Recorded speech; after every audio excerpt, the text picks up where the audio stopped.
আজকে আমাদের WBSLST যে এক্সাম 14 তারিখে, 14ই সেপ্টেম্বর যে এক্সাম হতে চলেছে, তারই একটি বিশেষ অংশ অর্থাৎ ইউনিট যেটা আছে লজিক, সেই লজিকেরই একটি বিশেষ অংশ, সেটা হচ্ছে আরোহ যুক্তি বা ইন্ডাকটিভ লজিক। সেই ইন্ডাকটিভ লজিকের ওপরেই আজকে আমাদের প্রথম ক্লাস। সেই ক্লাসে আমরা আজকের ক্লাসে ইন্ডাকটিভ লজিকের যে বেসিক যে জায়গাটা আছে, সেই জায়গাটা আজকের ক্লাসে আমরা ক্লিয়ার করব, এবং তার সাথে সাথে ক্লাসের শেষে আমরা সেই বিষয়ে MCQ অর্থাৎ মাল্টিপল চয়েস কোয়েশ্চেন নিয়েও আমরা আজকের ক্লাসে ডিসকাস করব।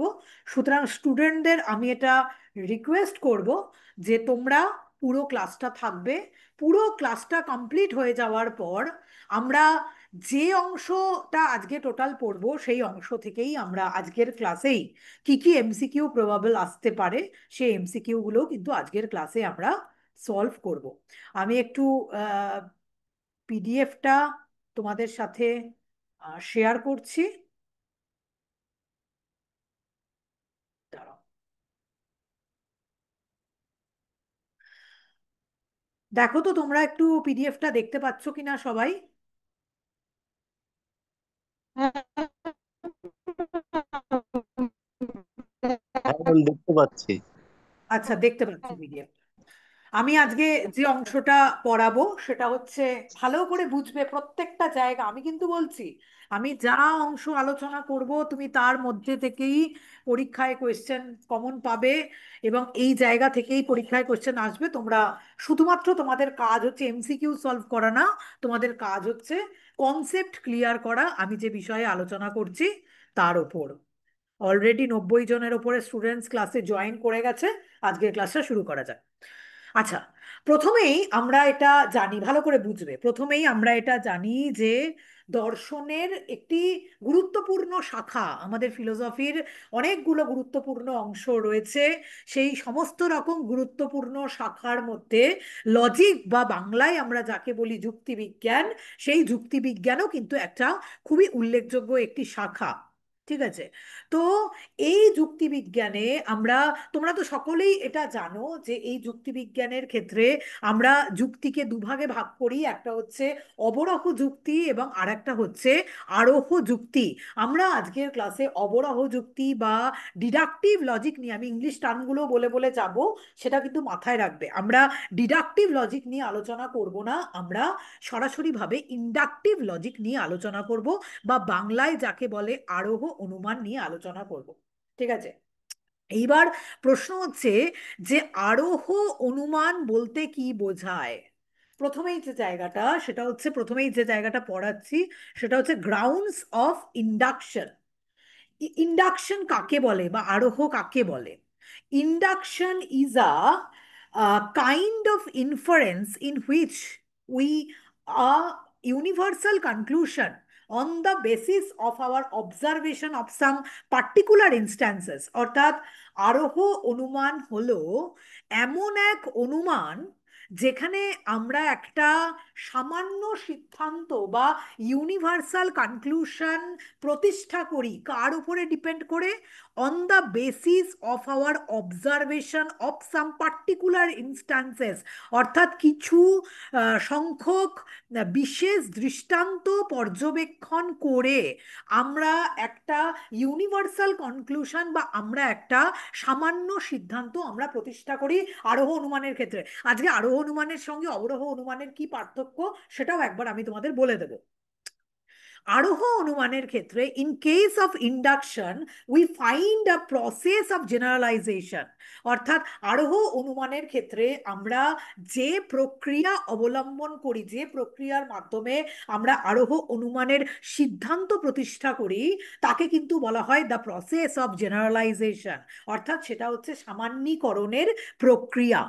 এবং আরোহ অনুমানের ক্ষেত্রে এটা আমরা দেখি, the conclusion of induction always surpasses the premises. অর্থাৎ এখানে আমরা দেখতে পাই যে আরোহ অনুমানের যে প্রেমিসেসগুলো থাকে বা যে আশ্রয় বাক্যগুলো থাকে, সিদ্ধান্ত সবসময়ই কিন্তু আরোহ অনুমানের প্রেমিসেসগুলোকে বা আশ্রয় বাক্যগুলোকে অতিক্রম করে যায়, পাস করে যায়। ঠিক আছে, এটা আমরা দেখি যে, দেখো, আমরা এটা দেখি যে অবরাহ অনুমানের ক্ষেত্রে আশ্রয় বাক্যের সঙ্গে সিদ্ধান্তের এন্টেলমেন্ট রিলেশনশিপ থাকে, রিলেশনশিপ অফ এন্টেলমেন্ট, প্রসক্তি সম্বন্ধ। অর্থাৎ আশ্রয় বাক্য থেকে সিদ্ধান্ত অনিবার্যভাবে ধরো প্রতিপাদিত হয়, প্রতিপাদনের সম্পর্ক বা এন্টেলমেন্ট রিলেশন আমরা অবরাহ অনুমানের ক্ষেত্রে দেখতে পাই। কিন্তু আরোহ অনুমানের ক্ষেত্রে আমরা কিন্তু কোনো রকম, there is no relation of entailment between the premises and conclusion. সেখানে সবসময় সিদ্ধান্ত আশ্রয় বাক্যকে অতিক্রম করে যায় বা সারপাস করে যায়, এবং আশ্রয় বাক্য এবং সিদ্ধান্তের মধ্যে কোনো ধরনের প্রসক্তি সম্বন্ধ থাকে না।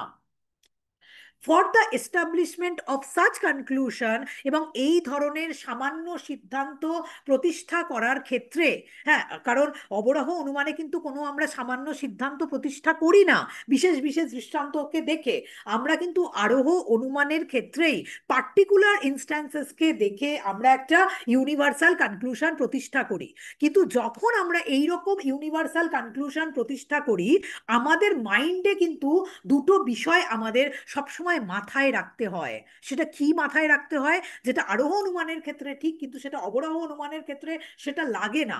সেটা কি, আরোহ অনুমানের ক্ষেত্রে we take the help of observation and experiment. আমি কিন্তু আবারও বলছি, আমি যে শব্দগুলোকে উল্লেখ করছি তার উপর থেকেই তুমি পরীক্ষায় কোয়েশ্চেন কমন পাবে। We take the help of observation and experiment. এখানে আমরা পর্যবেক্ষণ এবং পরীক্ষণ দুটো বিষয়, আমাদের আরোহ অনুমানের সিদ্ধান্ত প্রতিষ্ঠা করতে গেলে দুটো বিষয় আমাদের মাথায় রাখতে হবে, যে পর্যবেক্ষণ এবং পরীক্ষণ, এই দুটো পদ্ধতির সাহায্যেই at the same time we take the help of rules of laws, এবং সেখানে কিছু নিয়মও কার্যকরী হয় আরোহ অনুমান প্রতিষ্ঠা করতে গেলে। তার মানে আরোহ অনুমান প্রতিষ্ঠা করতে গেলে একদিকে যেমন পর্যবেক্ষণ এবং পরীক্ষণ, হ্যাঁ, এই দুটো বিষয়কে আমাদের মাথায় রাখতে হয়। তার সাথে সাথে আরেকটা বিষয় আরোহ অনুমানের ক্ষেত্রে কাজে লাগে, সেটা হচ্ছে রুলস অর লজ। অর্থাৎ সেখানে কিছু নীতি কাজে লাগে, যে যে নীতি এবং অবজারভেশন এক্সপেরিমেন্টকে আমরা দুটো গ্রাউন্ডে ভাগ করতে পারি, এবং যে দুটো গ্রাউন্ডের ওপরে ভিত্তি করে আরোহ অনুমান আমরা করতে পারি, সেই দুটো গ্রাউন্ড হচ্ছে formal ground and material ground. These are called the basis or grounds of induction. অর্থাৎ সেটাকেই বলা হয় আরোহ অনুমানের ভিত্তি। আরোহ অনুমানের দুটো ভিত্তি, একটা হচ্ছে ফর্মাল গ্রাউন্ড এবং তাকে বাংলায় বলা হয় আকারগত ভিত্তি, আর একটা হচ্ছে মেটেরিয়াল গ্রাউন্ড বা যাকে বলা হয় উপাদানগত ভিত্তি। এবং এই দুটো ভিত্তির ওপরে নির্ভর করেই আমরা কিছু বিশেষ দৃষ্টান্ত থেকে আমরা সামান্য সিদ্ধান্ত প্রতিষ্ঠা করি। এই দুটো বেসিসে, এই দুটো বিষয়কে আমাদের মাথায় রাখতে হয়, formal ground and material ground, আমরা সিদ্ধান্ত প্রতিষ্ঠা করি। এবং তাকেই কিন্তু তোমার বলা হয় আরোহ অনুমান, বা তাকেই বলা হয় ইন্ডাকটিভ লজিক। এইবার প্রশ্নটা হচ্ছে, আমরা প্রথমেই দুটো গ্রাউন্ডের মধ্যে ফর্মাল গ্রাউন্ড নিয়ে আলোচনা করব বা আকারগত ভিত্তি নিয়ে আলোচনা করব। আরোহ অনুমানের আকারগত ভিত্তি হচ্ছে দুটো, যে দুটো নীতির ওপরে নির্ভর করে বা যে দুটো লজের ওপরে নির্ভর করে আমরা আরোহ অনুমানের সিদ্ধান্তকে প্রতিষ্ঠা করি।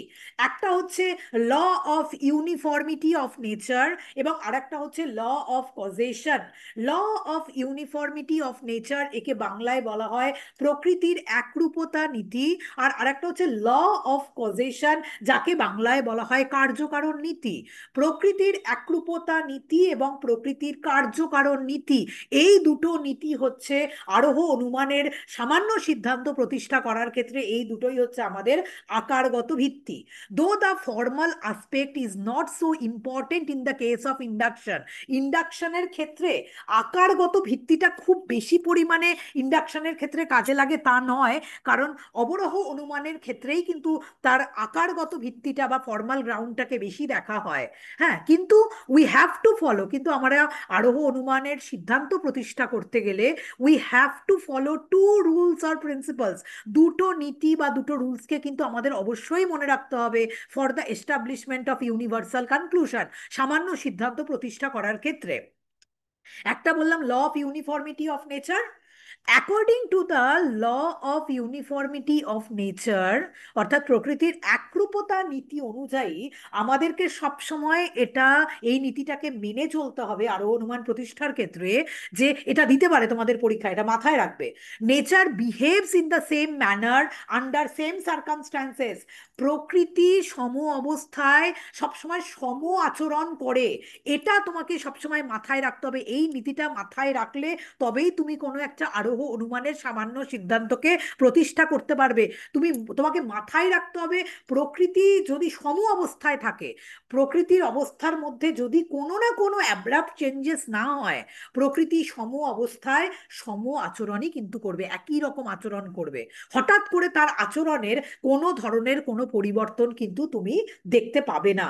That is called the law of uniformity of nature, এটাকে বলা হয়। হ্যাঁ, মনে করো প্রকৃতির সমস্ত পরিস্থিতি যদি ঠিক থাকে, আমি একটা বাংলায় যদি এক্সাম্পল বলি, একটা ফার্মার যদি একটা কোনো সিড বা একটা কোনো বীজ তোমার ধরো মাটির নিচে রাখে, তাকে যদি জল দেয়, সবকিছু করে, তুমি দেখবে প্রকৃতি যদি সম অবস্থায় সম আচরণ করে, তাহলে কিন্তু ওই বীজ থেকেই একদিন গাছ বেরোবে, সেখান থেকেই ফল হবে, সেখান থেকেই ফুল হবে। তুমি এক্সপেক্ট করতে পারো যে সে যে বীজটা লাগিয়েছে সেখান থেকে এটাই হবে। তার কারণ তুমি এটা জানো, প্রকৃতিতে যে একটা বীজ যদি মাটির নিচে রাখা হয়, তাকে যদি জল দেওয়া হয়, তাকে যদি ভালো করে প্রপার ইরিগেশন সম্ভব হয়, বা ইমপ্রুভ সিডের যদি ইমপ্রুভ হয়, একটা দিন কিন্তু সেইখান থেকে বাম্পার ক্রপস হবে, সেখানে কিন্তু প্রচুর ফলন কিন্তু একদিক থেকে হবে। তার কারণ হচ্ছে প্রকৃতি সম অবস্থাতে সম আচরণই কিন্তু করে। This is the application of the law of uniformity of nature, এটাকেই বলা হয় প্রকৃতির একরূপতা নিয়ম।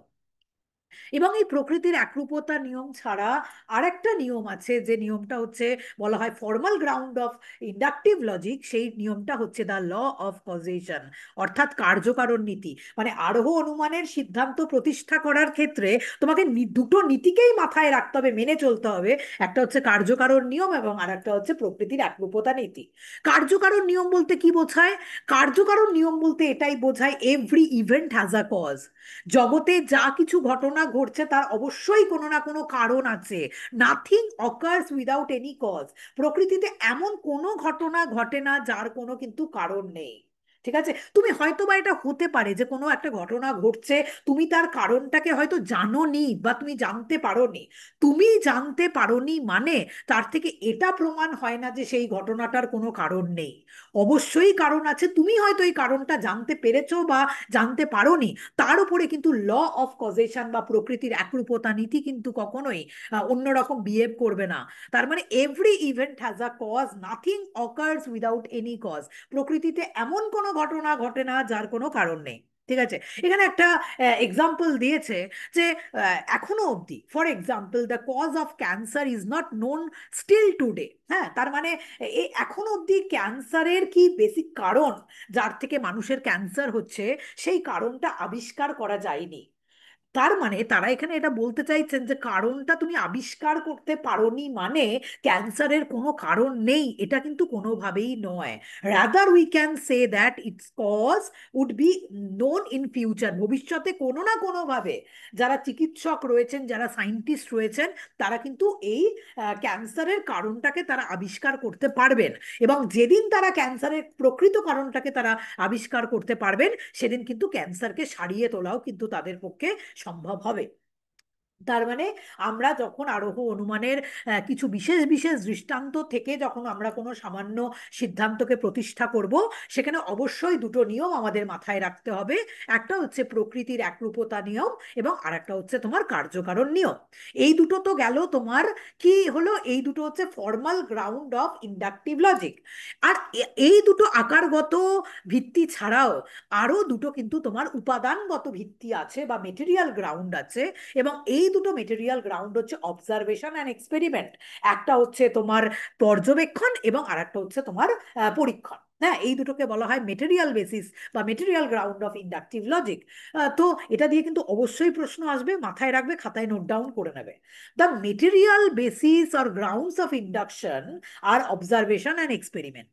Material grounds are very much important in cases of induction. দেখো, ইন্ডাকশনের ক্ষেত্রে বা আরোহ অনুমানের ক্ষেত্রে আমাদের বাহ্য জগতের দৃষ্টান্তগুলো, আমাদের observation is very very important, পর্যবেক্ষণ ভেরি ভেরি ইম্পর্টেন্ট। কারণ পর্যবেক্ষণ ছাড়া তুমি কখনোই কোনো আরোহ অনুমানের সামান্য সিদ্ধান্তকে তুমি প্রতিষ্ঠা করতে পারবে না। অবরাহ অনুমানের ক্ষেত্রে এত অবজারভেশন এক্সপেরিমেন্টের কোনো প্রয়োজন হয় না, কারণ সেখানে মেটেরিয়াল গ্রাউন্ডটা বা বাহ্য জগতে কি ঘটছে সেটা খুব বেশি ম্যাটার করে না, সেটা অবরাহ অনুমানের ক্ষেত্রে। কিন্তু আরোহ অনুমানের ক্ষেত্রে এটা ম্যাটার করে যে বাহ্য জগতে কি ঘটছে এবং তুমি তাকে কিভাবে অবজার্ভ করছো। So, material grounds are very much important in cases of induction. We observe many instances on the basis of our real experience. অর্থাৎ আমাদের বাহ্য জগতে বিভিন্ন ধরনের যখন অভিজ্ঞতা হয়, আমরা অনেক ইনস্ট্যান্সেস গুলো, আমরা দৃষ্টান্তগুলো আমরা কিন্তু পর্যবেক্ষণ করি। আমাদের পাঁচটা ইন্দ্রিয় আছে, চক্ষু, কর্ণ, নাসিকা, জিহ্বা, ত্বক। এই পাঁচটা ইন্দ্রিয়ের সাহায্যে আমরা বাহ্য জগতের ইনস্ট্যান্সেস গুলোকে আমরা রিয়েল টাইমে আমরা তাকে এক্সপেরিমেন্ট করি। এবং শুধু আমরা এক্সপেরিমেন্ট করি তা না, বিভিন্ন দৃষ্টান্তগুলোর মধ্যে কি ধরনের মিল আছে বা কি ধরনের সিমিলারিটি আছে আর কি ধরনের ডিফারেন্সেস আছে, আমরা সেগুলোকেও কিন্তু আমরা বাহ্য জগতে আমরা কিন্তু অবজারভেশন করি, আমরা পর্যবেক্ষণ করি। And we employ experiment in this cases, এবং তার উপরে আমরা বিভিন্নভাবে পরীক্ষণ করি। ঠিক আছে? সো ইন রিয়ালিটি বাহ্য জগতে দুটো আসপেক্ট, একটা হচ্ছে অবজারভেশন এবং আর একটা হচ্ছে experiment, R very much important in case of induction. আরো অনুমানের ক্ষেত্রে এই দুটো বিষয়ই কিন্তু মেটেরিয়াল গ্রাউন্ডে কিন্তু ভীষণ ভীষণ important. This are called the material ground of induction. In reality this two things are very much important in case of establishment of conclusion of induction. অর্থাৎ আরো অনুমানের কোনো সিদ্ধান্ত প্রতিষ্ঠা করতে গেলে প্রকৃতির একরূপতা নীতি এবং কার্যকারণ নীতি, এই দুটো ফর্মাল গ্রাউন্ডও যেমন নেসেসারি, তেমনি ভাবে আরোহ অনুমানের সামান্য সিদ্ধান্ত প্রতিষ্ঠা করতে গেলে পর্যবেক্ষণ এবং পরীক্ষণ, এই দুটো মেথডও কিন্তু ভীষণভাবে জরুরি, না হলে তুমি আরোহ অনুমানের সিদ্ধান্তকে প্রতিষ্ঠা করতে পারবে না। একটা এক্সাম্পল, খুব সোজা example, in our real experiences we observe Ram, Shyam, Jadu, Madhu and many others are mortal. মানে আমরা আমাদের রিয়েল টাইম এক্সপিরিয়েন্সে, বাহ্য জগতে অভিজ্ঞতায় আমরা দেখি যে রাম, শ্যাম, যদু, মধু এবং আরো মানুষ কিন্তু অনেক, সবাই কিন্তু আমরা মরণশীল, এটাই আমরা দেখি। By comparing and contrasting these instances we conclude that all men are mortal। মানে অদ্ভুতভাবে কিছু ইনস্ট্যান্সেস, সবাইকে কিন্তু তুমি দেখোনি, তুমি তোমার জীবনে 100 জন, 200 জন, 500 জন, 1000 জনকে মারা যেতে দেখেছো, তুমি কিন্তু কোটি কোটি মানুষকে মারা যেতে দেখোনি। বাট এই ইনস্ট্যান্সেস গুলোকে তার মধ্যে কম্পেয়ার করে, তার মধ্যে কন্ট্রাস্ট করে আমরা কি সিদ্ধান্ত নিজেরা পাই, আমরা কি সিদ্ধান্ত প্রতিষ্ঠা করি, কোন কোন ইউনিভার্সাল সিদ্ধান্ত প্রতিষ্ঠা করি যে অল মেন আর মর্টাল, এই পৃথিবী সকল মানুষ হচ্ছে মরণশীল। সো এখানে আমরা কিসের কিসের হেল্প নিই? আমরা এখানে অবজারভেশনের হেল্প নিই, আমরা এক্সপেরিমেন্ট করি। ঠিক আছে? এই দুটো বিষয়েরই আমরা হেল্প নিই, এবং এই দুটো বিষয়কেই কিন্তু আরোহ অনুমানের ক্ষেত্রে তাকে মেটেরিয়াল গ্রাউন্ড বলা হয়। তোমরা দেখে নিলে তাহলে এইটুকু পোর্শনের মধ্যে আমরা কি বললাম যে আরোহ অনুমান কাকে বলে, আরোহ অনুমানের ফর্মাল গ্রাউন্ড কি এবং আরোহ অনুমানের মেটেরিয়াল গ্রাউন্ড কি, এটা আমরা দেখলাম। এরপর আমরা যেটা দেখব যে আহ এর উপরে নির্ভর করে, এই যে এই অবজারভেশন এবং এক্সপেরিমেন্টের উপরে নির্ভর করেই আমরা আরোহ অনুমানকে আমরা দুভাগে ভাগ করতে পারি। ঠিক আছে? দুভাগে ভাগ করতে পারি। একটা হচ্ছে সাইন্টিফিক ইন্ডাকশন বা তাকে বলা হয় বৈজ্ঞানিক আরোহ অনুমান, এবং আরেকটা হচ্ছে আনসাইন্টিফিক ইন্ডাকশন বা তাকে বলা হয় অবৈজ্ঞানিক আরোহ অনুমান বা অপূর্ণ গণনামূলক আরোহ অনুমান বা অবৈজ্ঞানিক আরোহ অনুমান। প্রথমেই আমরা সাইন্টিফিক ইন্ডাকশন, তোমাকে কিন্তু ভালো করে এই কনসেপ্টটা ক্লিয়ার করতে হবে যে বৈজ্ঞানিক আরোহ অনুমান বা অবৈজ্ঞানিক আরোহ অনুমানের মধ্যে কি পার্থক্য। সাইন্টিফিক ইন্ডাকশনের ক্ষেত্রে তোমরা যদি বৈজ্ঞানিক আরোহ অনুমান, তোমরা তো হয়তো এটাও জানো না যে কেন এই ডিফারেন্সিয়েটটা করা হয়েছে বৈজ্ঞানিক আরোহ অনুমান এবং অবৈজ্ঞানিক আরোহ অনুমানের মধ্যে। Scientific induction is a kind of induction in which we draw a universal synthetic conclusion. গতকালই আমরা ইমানুয়েল কান্টের ক্লাস করেছি, তোমরা ইউনিভার্সাল সিনথেটিক কনক্লুশনের কথা জানো। হ্যাঁ, সাইন্টিফিক ইন্ডাকশন বা বৈজ্ঞানিক আরোহ অনুমান কাকে বলে? বৈজ্ঞানিক আরোহ অনুমান হচ্ছে এমন একটা আরোহ অনুমান যেখানে আমরা একটা সার্বিক সংশ্লেষক, মানে কি যেন ওটাকে বলে, পূর্বত সিদ্ধ সংশ্লেষক বচন আমরা প্রতিষ্ঠা করি। কার দ্বারা? With the help of observation and experiment, অর্থাৎ অভিজ্ঞতা এবং পরীক্ষা এর দ্বারা মেনি ইনস্ট্যান্সেস গুলোকে দেখে, এবং তার সাথে সাথে law of uniformity of nature and law of কজেশনের প্রপার প্রয়োগের মাধ্যমে আমরা যে ইউনিভার্সাল সিনথেটিক সিদ্ধান্ত আমরা প্রতিষ্ঠা করি, পূর্বত সিদ্ধ সংশ্লেষক বচন আমরা প্রতিষ্ঠা করি, তাকে সাইন্টিফিক ইন্ডাকশন বলা হয়। তার মানে সাইন্টিফিক ইন্ডাকশনের ক্ষেত্রে ফর্মাল গ্রাউন্ড এবং মেটেরিয়াল গ্রাউন্ডের প্রপার ইউটিলাইজেশন করা হয়, ইউটিলাইজ করা হয় এই নিয়মগুলোকে, যে মেটেরিয়াল গ্রাউন্ড এবং তোমার হচ্ছে ফর্মাল গ্রাউন্ডকে। According to Carveth Read, Carveth Read বলেছেন, কার্ভেথ রিডের সংজ্ঞা অনুযায়ী, the universal synthetic conclusion which we draw by relying upon the law of uniformity of nature and on the basis of observation is called the induction. কার্ভেথ রিডও এটা বলেছেন, proper পর্যবেক্ষণের উপরে নির্ভর করে, প্রকৃতির একরূপতা নীতিকে বিশ্বাস করে আমরা যে ইউনিভার্সাল সিনথেটিক প্রপোজিশন আমরা গঠন করি তাকেই কিন্তু সাইন্টিফিক ইন্ডাকশন বলা হয়। তার মানে এখানে বলছে যে সাইন্টিফিক ইন্ডাকশনের দু তিনটে বৈশিষ্ট্য আছে, বৈশিষ্ট্যগুলো জেনে রাখো। সাইন্টিফিক ইন্ডাকশনের বৈশিষ্ট্যগুলো হচ্ছে, this induction establishes universal synthetic proposition as conclusion. Scientific ইন্ডাকশনের ক্ষেত্রে আমরা পূর্বত সিদ্ধ সংশ্লেষক বচনকেই আমরা কিন্তু এখানে সিদ্ধান্ত হিসাবে পাই। Scientific induction depends upon the observation and experiment of some particular events or object. বৈজ্ঞানিক আরোহ অনুমানের ক্ষেত্রে পর্যবেক্ষণ এবং পরীক্ষণের প্রপার ইউটিলাইজেশন করা হয় বিশেষ বিশেষ দৃষ্টান্ত পর্যবেক্ষণের ক্ষেত্রে। আর the main feature of induction is inductive leap or of hazard, অর্থাৎ এখানে আরোহ সংক্রান্ত একটা লাভ বা ইন্ডাকটিভ লিপ কাকে বলে, আরোহ সংক্রান্ত লাভ কাকে বলে? কিছু বিশেষ বিশেষ দৃষ্টান্ত থেকে হঠাৎ করে যখন তুমি কোনো একটা সামান্য সিদ্ধান্তকে লাভ দাও বা তাকে প্রতিষ্ঠা করো, হাজারটা ইনস্ট্যান্সেস দেখে, 2000টা ইনস্ট্যান্সেস দেখে যে কিছু মানুষ মারা গেছে, সেখান থেকে যখন আমরা সকল মানুষের সম্পর্কে এই সিদ্ধান্ত করি যে তারাও মরণশীল, তাকে বলা হয় আরোহ সংক্রান্ত লাভ, যেটা কিন্তু সাইন্টিফিক ইন্ডাকশনের ক্ষেত্রেও সেটা কিন্তু থাকে, এবং আরোহ অনুমানের এটা কিন্তু একটা মেন ভিত্তি। এবং সাইন্টিফিক ইন্ডাকশনের ক্ষেত্রে law of causation and law of uniformity of nature এগুলো কিন্তু অবশ্যই থাকে। হ্যাঁ, এগুলো না থাকলে কিন্তু আরোহ অনুমান কখনোই, প্রপার আরোহ অনুমান কখনোই কিন্তু সম্ভব হবে না। এটা গেল বৈজ্ঞানিক আরোহ অনুমান। আনসাইন্টিফিক ইন্ডাকশন বা অবৈজ্ঞানিক, তাহলে আরোহ অনুমান বলতে কি বোঝো? What is the difference between scientific and unscientific induction? Unscientific induction is a kind of induction in which we draw a universal synthetic conclusion only on the basis of uncontradicted experience and without considering the establishment or proof of causal relation. অর্থাৎ unscientific induction বা অবৈজ্ঞানিক আরোহ অনুমানের ক্ষেত্রে দেখতে পাই, হ্যাঁ, যে আমরা শুধুমাত্রই কিছু দৃষ্টান্ত সংগ্রহ করি, যে দৃষ্টান্তগুলোর মধ্যে কোনো রকম কোনো অমিল নেই, যার মধ্যে মিল আছে, এরকমই কোনো শুধুমাত্র আমরা দৃষ্টান্ত সংগ্রহ করি, এবং সেখানে কার্যকারণ নিয়মকে প্রপারভাবে মানা হয় না, বা ল অফ ইউনিফর্মিটি অফ নেচারকেও সেখানে সঠিকভাবে মানা হয় না। শুধুমাত্র কিছু মিলযুক্ত কোনো মানে কিছু ইনস্ট্যান্সেস দেখে বা কিছু দৃষ্টান্ত দেখে হঠাৎ করে আমরা একটা সামান্য সিদ্ধান্তকে প্রতিষ্ঠা করে দিই, তাকেই কিন্তু বলা হয় আনসাইন্টিফিক ইন্ডাকশন, যেখানে ফর্মাল গ্রাউন্ডটাকে খুব বেশি কিন্তু সেখানে মানা হয় না। এবং এই এই কারণেই আনসাইন্টিফিক ইন্ডাকশন বা অবৈজ্ঞানিক আরোহ অনুমানকে, the other name of this induction is imperfect induction, because of the universal conclusion is established only on the basis of our observation of some particular instances. একে অবৈজ্ঞানিক আরোহ অনুমানকে ইমপারফেক্ট ইমপারফেক্ট ইন্ডাকশন বা অপূর্ণ গণনামূলক আরোহ অনুমানও বলা হয়।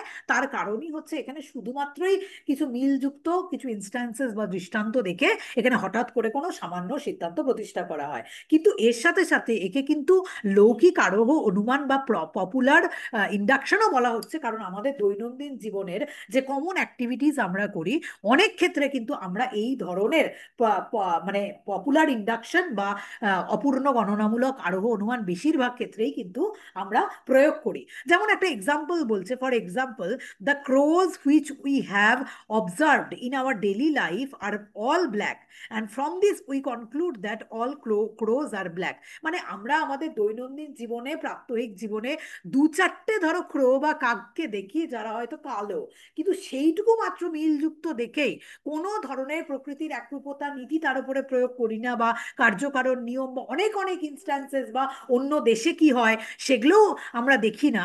না দেখেই শুধুমাত্র কয়েকটা কাক কালো দেখেই আমরা যে সামান্য সিদ্ধান্তটাকে প্রতিষ্ঠা করে দিই যে all crows are black, it is a example of unpopular তোমার হচ্ছে ইন্ডাকশন বা আনসাইন্টিফিক ইন্ডাকশন, একেই কিন্তু তোমার বলা হয়। তোমার আনসাইন্টিফিক ইন্ডাকশনের ক্ষেত্রে প্রপারলি রুলস গুলোকে মেনটেন করা কিন্তু এখানে হয় না। ঠিক আছে? তো it is call unscientific induction বা সিম্পল ইনিউমারেশন, বা একে বলা হচ্ছে অপূর্ণ গণনামূলক আরোহ অনুমান। এটা তো আমরা দেখে নিলাম। এবার তোমাকে যদি বলে যে কম্প্যারেটিভ স্টাডি করতে বলে যে সাইন্টিফিক ইন্ডাকশন এবং আনসাইন্টিফিক ইন্ডাকশনের মধ্যে যদি বলে এর মধ্যে সিমিলারিটিস কি কি আছে বা ডিসিমিলারিটি কি কি আছে, in both of this cases we go to the unknown from known. এবং এই দুটোর ক্ষেত্রেই কিন্তু আমরা কিছু জ্ঞাত সত্য থেকে বা জ্ঞাত দৃষ্টান্ত থেকে আমরা একটা অজ্ঞাত সত্যে উপনীত হই। দুটো ইনস্ট্যান্সেসের ক্ষেত্রে আমরা পার্টিকুলার টু ইউনিভার্সাল সিদ্ধান্ত কিন্তু আমরা এখানে প্রতিষ্ঠা করি। In both of this cases we try to establish a universal synthetic conclusion, এবং এই দুটো অনুমানের ক্ষেত্রেই, এই দুটো দুরকম আরোহ অনুমানের ক্ষেত্রেই আমরা সার্বিক সংশ্লেষক বচন প্রতিষ্ঠা করার চেষ্টা করি। In both of this cases we apply the law of uniformity of nature, drawing the universal conclusion. এই দুটো ক্ষেত্রেই আমরা চেষ্টা করি ইউনিফর্মিটি অফ নেচারকে ফলো করতে।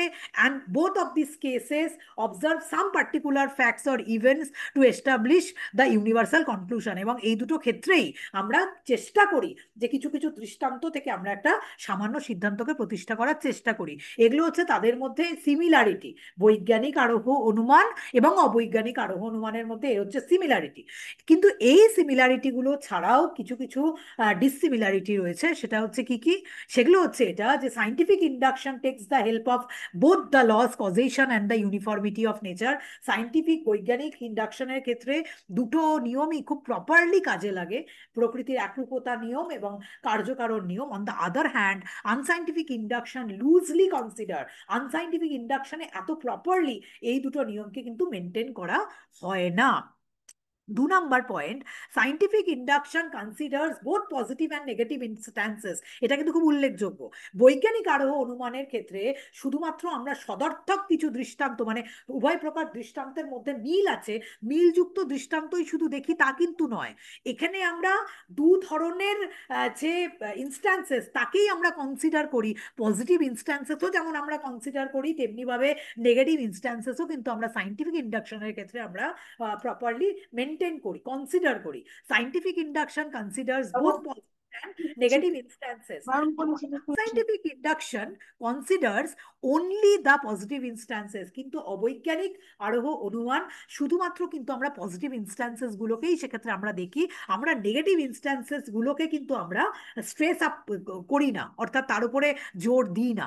শুধুমাত্র আনসাইন্টিফিকের ক্ষেত্রে আমরা কিছু মানে মিলযুক্ত কিছু দৃষ্টান্ত দেখেই হঠাৎ করে কোনো একটা সিদ্ধান্ত প্রতিষ্ঠা করি, এবং এই কারণে আনসাইন্টিফিক ইন্ডাকশন অনেক ক্ষেত্রেই কিন্তু ভুল হয়ে যাওয়ার সম্ভাবনা থাকে।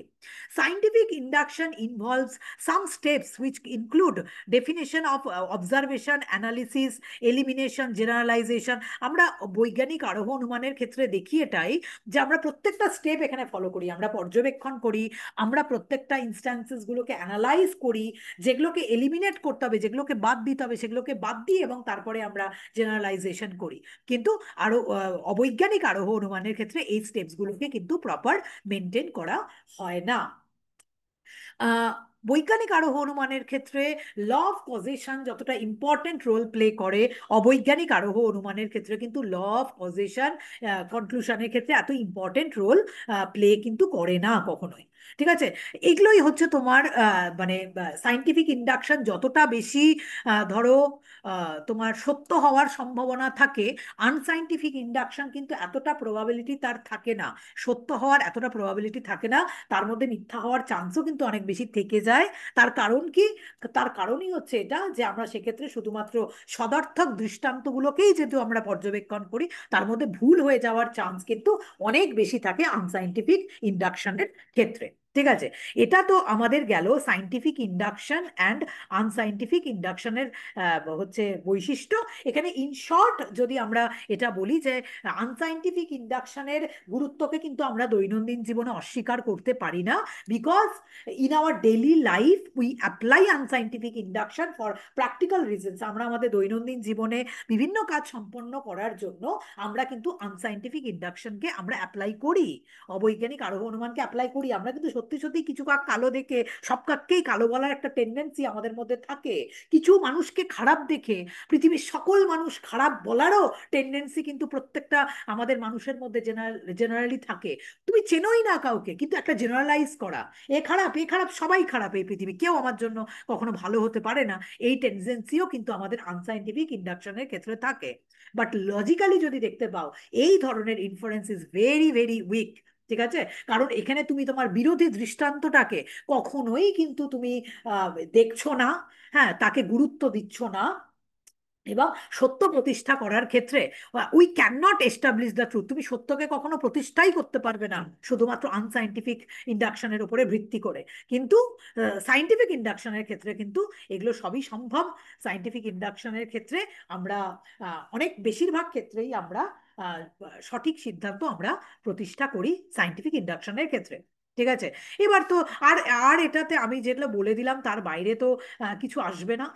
তবুও আমি তোমাদের তো সবটা সাইন্টিফিক ইন্ডাকশন আনসাইন্টিফিক ইন্ডাকশন কাকে বলে সেগুলো আমি তোমাদের সবটাই বলে দিলাম। এইবার হ্যাঁ, যেটা আমরা আসব, যেটা ফার্স্ট চ্যাপ্টারে আমাদের আরোহ যুক্তির মধ্যে রয়েছে, সেটা হচ্ছে তোমার অ্যানালজিক্যাল আর্গুমেন্ট, বা তাকে বলা হয় উপমা যুক্তি। অনেক সময় তোমাদের অ্যানালজিক্যাল আর্গুমেন্টের সঙ্গে আরোহ অনুমানের কি পার্থক্য, এই জায়গাগুলো আসে, কনসেপ্ট ক্লিয়ার থাকে না বলে অনেকেই কিন্তু উত্তর করতে পারে না।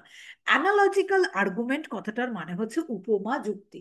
ইন আওয়ার ডেইলি লাইফ, আমরা আমাদের দৈনন্দিন জীবনে এবং লজিকে, or in logic we use analogy, আমরা বিভিন্ন ক্ষেত্রে উপমা যুক্তিকে আমরা দিই বা উপমা ব্যবহার করি।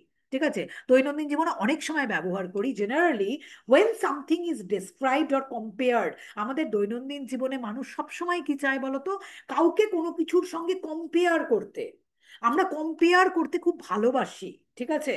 Generally we when something is described or compared between two objects, or when something is inferred on the basis of similarity, দুজন মানুষের মধ্যে সিমিলারিটির ওপরে ভিত্তি করে, হ্যাঁ, আমরা কোনো একটা সিদ্ধান্তকে প্রতিষ্ঠা করছি, দ্যাট ইজ কল্ড অ্যানালজি। তাকেই কিন্তু বলা হয় বাংলাতে, তাকেই বলা হয় উপমা যুক্তি। In case of analogical argument বা উপমা যুক্তির ক্ষেত্রে আমরা এটা দেখতে পাই, উই অবজার্ভ সিমিলারিটিস, আমরা দুটো বস্তুর মধ্যে, হ্যাঁ, দুটো অবজেক্টের মধ্যে আমরা অবজার্ভ করি শুধুমাত্র সিমিলারিটিগুলোকে আমরা অবজার্ভ করি। হ্যাঁ, in case of analogical argument we observe similarities between two objects and the presence of new feature of any of them.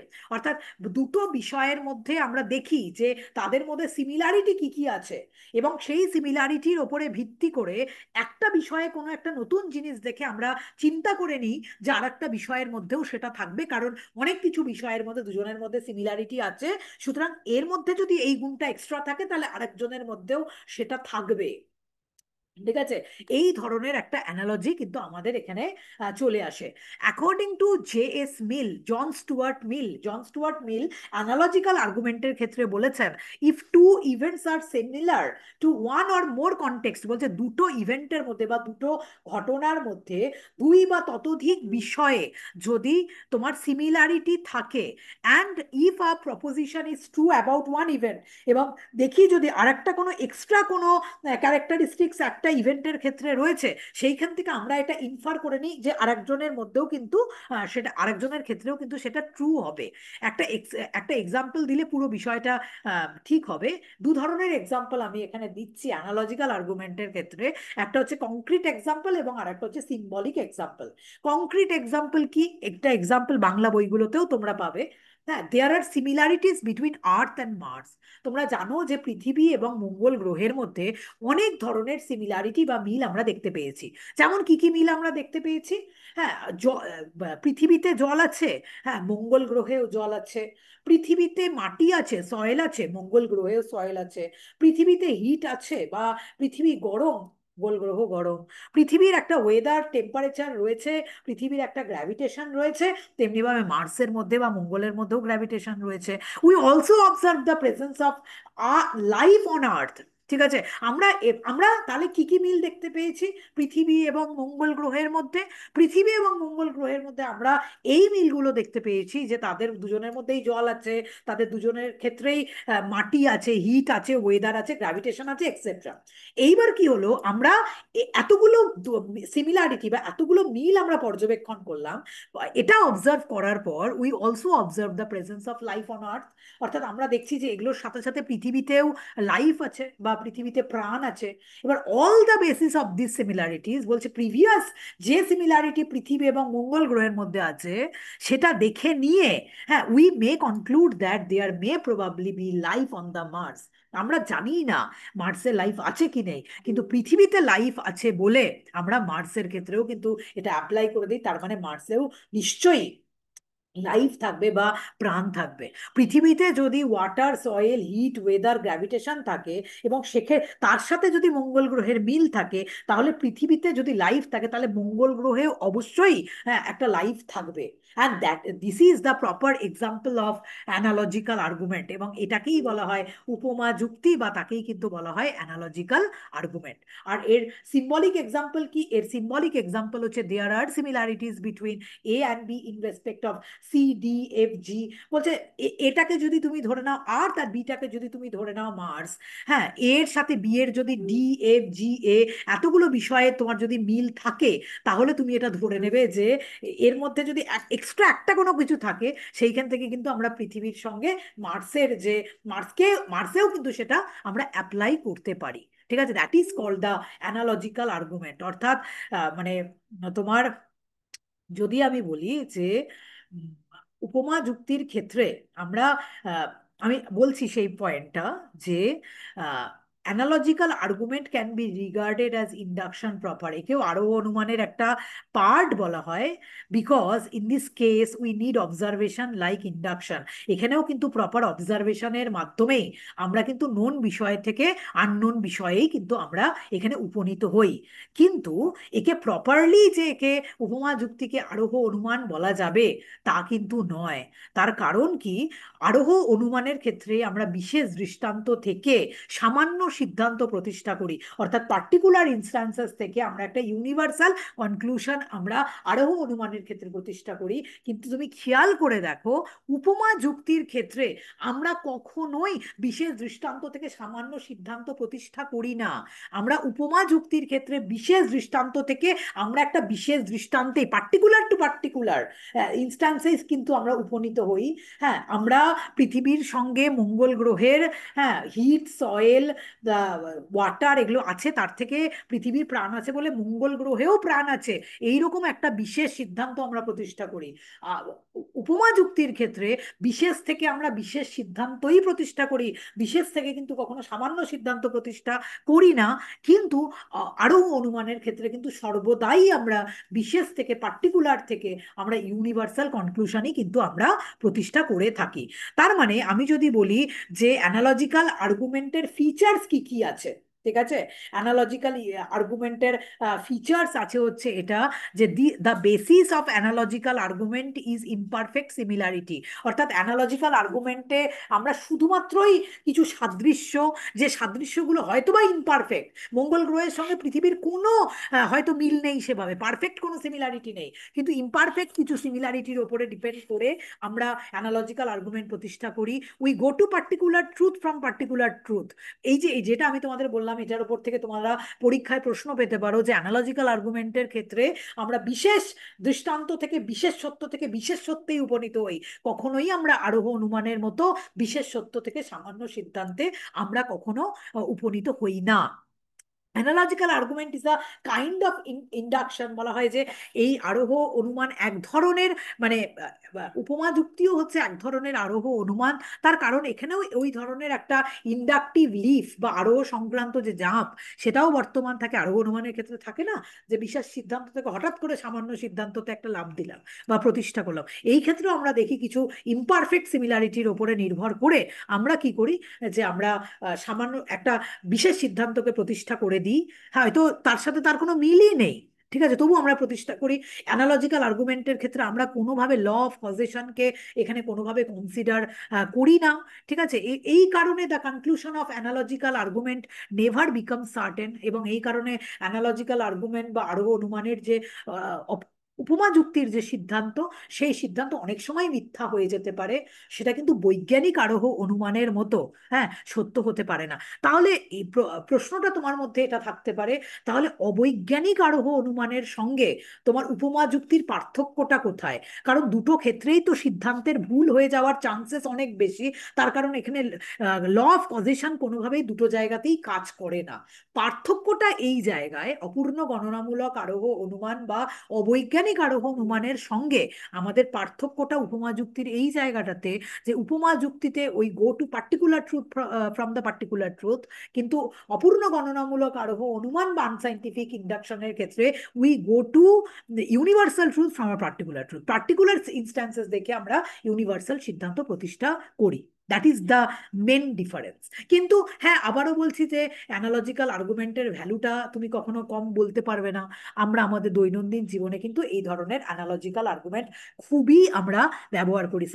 সায়েন্সের ক্ষেত্রেও মানে সায়েন্টিস্টরা যে যে ইনোভেশন করছেন, ইনভেনশন করছেন বা ডিসকভারি যা যা যা যা হয়, অনেক ক্ষেত্রেই কিন্তু অ্যানালজিক্যাল আর্গুমেন্ট খুবই তাদের ক্ষেত্রে গুরুত্বপূর্ণ ভূমিকা কিন্তু পালন করে।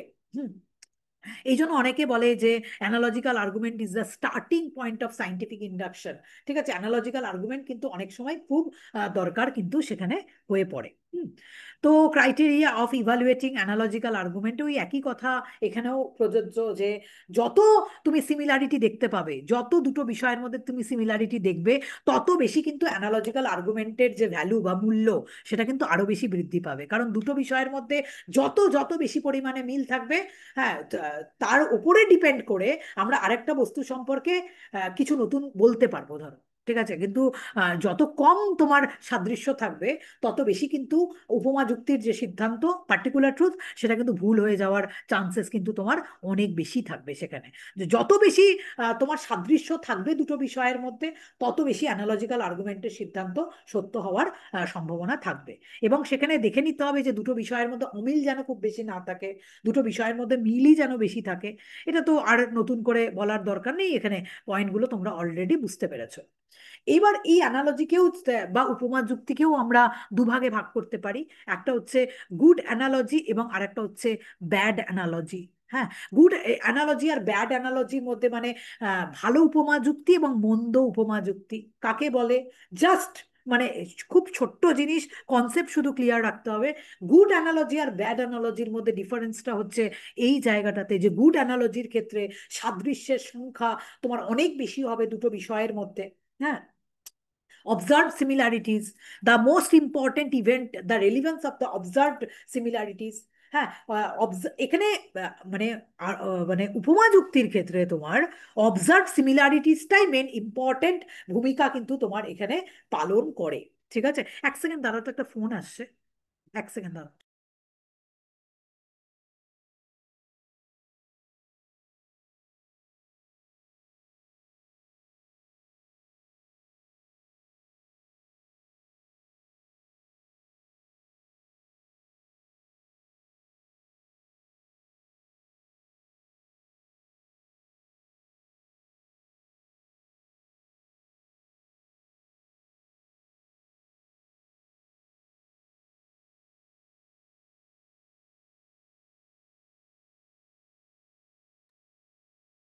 হ্যাঁ, যেটা বলছি যে গুড অ্যানালজি এবং ব্যাড অ্যানালজি মনে রাখবে যে ভালো উপমা যুক্তি এবং মন্দ উপমা যুক্তি, এই দুটো উপমা যুক্তির মধ্যে বেসিক রেলিভেন্সটা এই জায়গায় যে অবজার্ভ সিমিলারিটিস।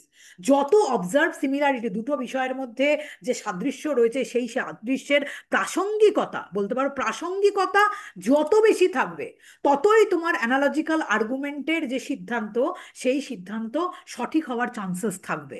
আর যত বেশি তোমার কম সাদৃশ্য থাকবে, তার কোনো প্রাসঙ্গিকতা নেই, যে সাদৃশ্যগুলো তুমি বলছো দুটো মানুষের মধ্যে, তার কোনো প্রাসঙ্গিকতা নেই, তাহলে কিন্তু তোমার অ্যানালজিক্যাল আর্গুমেন্টের যে সিদ্ধান্ত, সেই সিদ্ধান্ত কিন্তু ভুল হয়ে যাওয়ার চান্সেস থাকবে। সুতরাং এখানে অবজার্ভ সিমিলারিটিজ এর যে রেলিভেন্স, সেই রেলিভেন্সটা কিন্তু ভেরি ভেরি ইম্পর্টেন্ট, বা তাকে বলা হয় প্রাসঙ্গিকতা।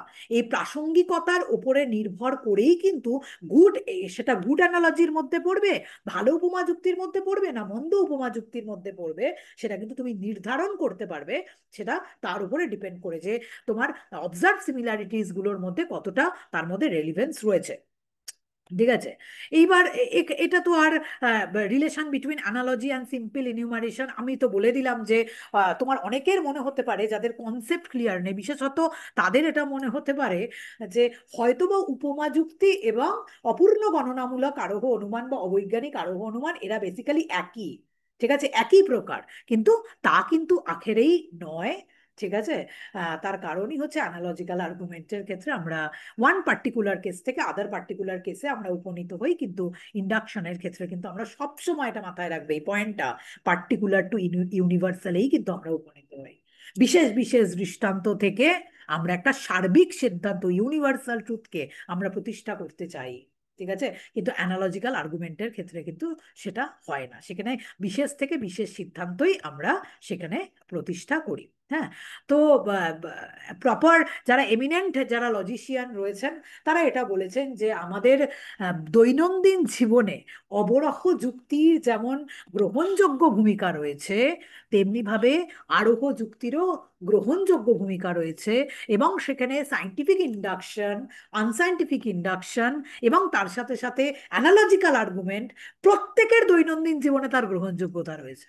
মানুষ সবসময় কি করে, উপমা ব্যবহার করে দুজনের মধ্যে, কমন ইয়ে করে তার থেকে চেষ্টা করে এর থেকে ওর বিষয়ে কিছু সম্পর্কে বলার জন্য। এই মানুষ এই মানুষের মধ্যে অনেক মিল আছে, দুই বোনের মধ্যে অনেক মিল আছে, তার মানে এ এরকম হলে ও ওরকমই হবে। ঠিক আছে। হয়তো সেই মিলটা হচ্ছে তোমার ইমপারফেক্ট, হ্যাঁ ইমপারফেক্ট সিমিলারিটি, মানে তার কোনো প্রাসঙ্গিকতাই নেই, তবুও তবুও সে কি করছে, তবুও সে এটা করছে যে এইখান থেকে তাকে আর একটা সিদ্ধান্ত তার উপরেও সে প্রতিষ্ঠা করছে।